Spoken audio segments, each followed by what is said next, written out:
Lisa Fletcher for Spotlight on America. Millions of women across America trust their birth control, never imagining that it could lead to a health condition like a brain tumor.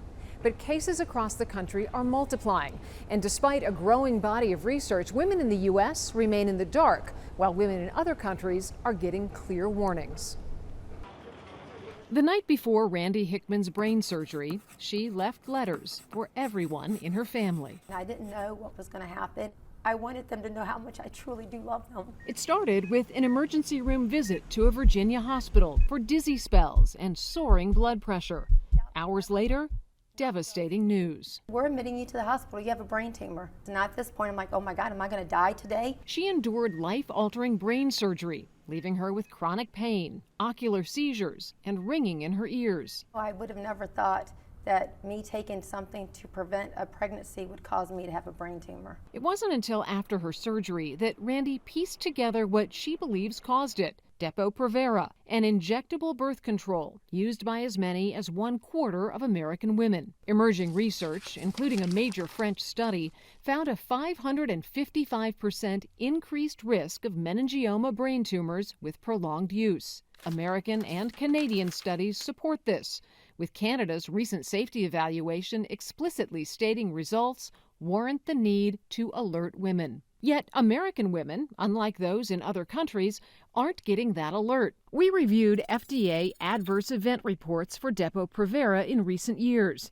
Meningioma reports skyrocketed from 2 in 2023 to more than 100 so far this year, all labeled serious. Do you think we're just scratching the surface on the number of victims that there could be? Oh yes. There are thousands of women affected by this. Attorney Ellen Relkin has spent decades handling medical drug cases and is suing Pfizer, Depo-Provera's maker, on behalf of women like Randy. She points out that other countries mandate clear warnings.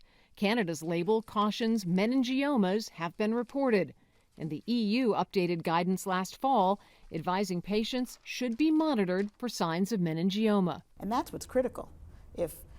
I can't tell you how many of our clients have had, headaches and dizziness and visual problems, and the doctors don't get it. In America, Depo-Provera's warning label makes no mention of brain tumor and no advice for monitoring. Pfizer claims it proposed label changes to the FDA last year, which the agency rejected. It's the new tool book.